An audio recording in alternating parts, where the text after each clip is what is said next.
নম্বরে বেশি 2 নম্বর gear shift করবেন না।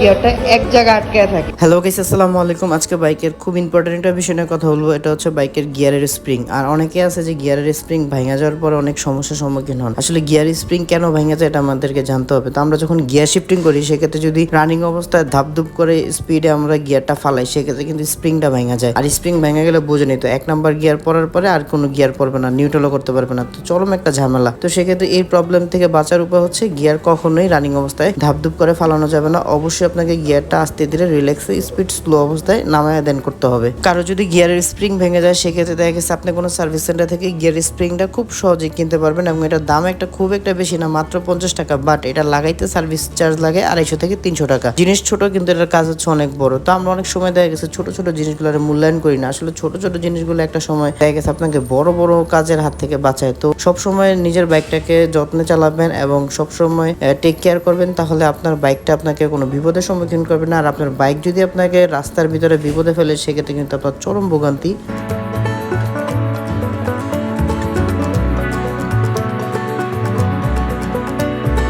ভাই এই গিয়ারের স্প্রিং যদি ভাঙা যায় সেক্ষেত্রে কি সমস্যা হয় গাড়িতে?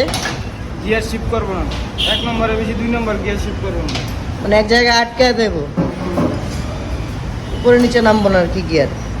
গিয়ার আপনি মানে 2 নাম্বার ফার্স্ট গিয়ার পরে আর পড়বই না, ফার্স্ট গিয়ারের পরে করবো না, নিউট্রাল হইবো না। নিউট্রাল হবে না।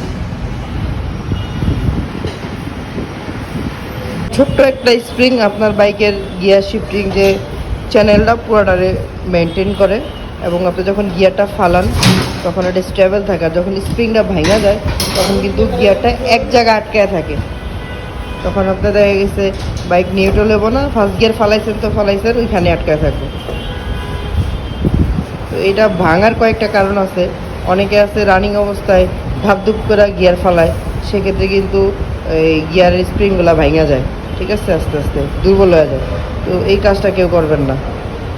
আশা করি আমি যেটা বোঝাতে চাইছি আপনারা বুঝছেন। তো পরবর্তীতে কোন ধরনের ভিডিও দেখতে চান, কোন সমস্যা নিয়ে ভিডিও দেখতে চান কমেন্টসের মাধ্যমে জানান। আমি চেষ্টা করবো ওই ধরনের ভিডিও দিয়ে আপনাদের পাশে থাকার জন্য। আর আপনি যদি আমার পেজে নতুন হয়ে থাকেন অবশ্যই আমার পেজটাকে ফলো দিয়ে দেবেন এবং আমার একটি ইউটিউব চ্যানেল আছে রুহুল 0.2, ওই চ্যানেলটাকে সাবস্ক্রাইব করে দেবেন। তো সবাইকে ধন্যবাদ, আসসালামু আলাইকুম।